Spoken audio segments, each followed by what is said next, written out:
button means we're live. A casual take with your boy Stephen Pepper. Here to give a take off my chest. Little late of an upload today. My bad. Was a little busy in the morning, but I didn't want to stop the daily grind. We don't stop here. I still want to get a take off my chest. So let's talk about J-Dub signing his extension yesterday. A lot of money. He's the final domino to fall in the OKC's big three to get their extension. And he inked a 5-year max rookie extension that could reach $287 million per Shams. So this summer, OKC gave out to their big three $822 million in total. That's a lot of money for three players going forward. So in this new era of CBA and all these apron penalties, it begs the question, can OKC keep their dynasty window open with all these penalties and all this money to these three players? And here's my take, okay, because I see a lot of people crying on Twitter about this. As much as we want to hype up the second apron and CBA as this boogeyman that's quickly coming to kill contending rosters, just remember this. Only dumb people die in horror movies. And there ain't nothing dumb about Sam Presti. Okay, smartest GM in the sport. Trust me when I say this. He's been preparing for this moment for a long time. He knew from the start that J-Dub, Chet, and Shea were all going to be due for massive extensions around the same time. So what did he do in previous off seasons to prepare for this moment? By signing all these role players to team-friendly deals, whether that's AAV or years to guys like Chet, Dort, Wallace, Joe, Caruso, whoever. So when it's time for these extensions to finally kick in, and they won't all at the same time for a couple of seasons, they can easily get these guys off the books. Now, then you might be asking, well, how are they going to replace these role players? They were pretty essential to winning the title. That's a good question. But then I ask you, why the hell do you think Sam Presti stockpiled on all those damn draft picks then?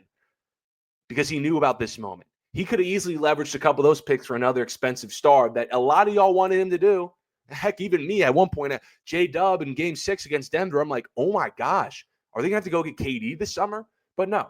Presti knew that he needed as many chances as possible. They have 14 first-round picks in the next 7 years to hit on cheap, championship-winning role players to still contend for a title while having the massive commitment to this big three and avoid the repeater penalties.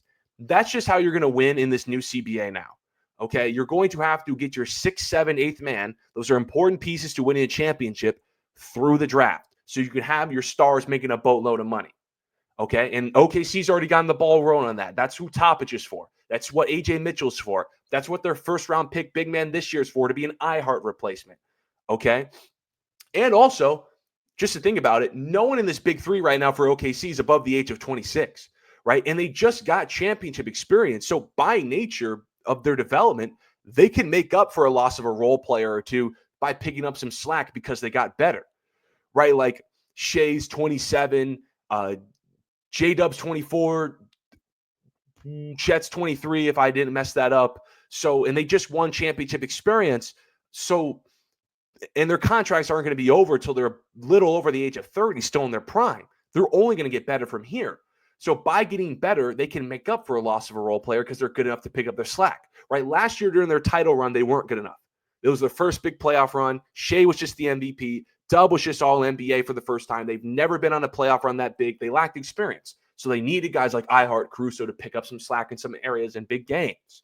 But now going forward, they won't necessarily need that because they got better. Now you might be asking, oh, but what about the Celtics? What about the Celtics? I get that the Celtics just blew up a part of their core that just won a championship a little over a year ago to get below the second apron. But Boston's in a unique situation, okay? With Tatum's injury and holding him out for pretty much all of next season, they were forced to recreate their timeline to match Tatum's return. And guys like Drew Holiday and Kristaps Porzingis on those contracts were just no longer on that timeline, so they had to offload that so they didn't risk being in the repeater penalty. Whereas OKC, their timeline is pretty straightforward, barring any injuries. From now, including last season, all the way to 2031 at the very least, when those contract extensions are over. Okay? And who would you rather have of steering this ship, avoiding aprons, still on the path to winning a championship, other than Sam Presti? Not me. So we can hype up, this second apron and the CBS, the boogeyman, or this as the Grim Reaper with his scythe knocking on the doors on these contending rosters to quickly kill them because they're paying too much money to these players. But I watched a lot of horror movies as a kid. And I think my biggest takeaway is that only the dumb people die. The people who trip on their own shoelaces and hide in the shed. Ain't nothing dumb about Sam Presti. Smartest GM in the sport. If anyone is going to bob and weave, the second aprons and still compete for championships, it's going to be Sam Presti. I think the Thunder are built right now to avoid the apron penalties and still have this dynasty window open. But let me know what you guys think. I appreciate everyone for tuning into this episode of A Casual Take. Follow my social media. Stay updated on all things related to the show. Until next time, see ya.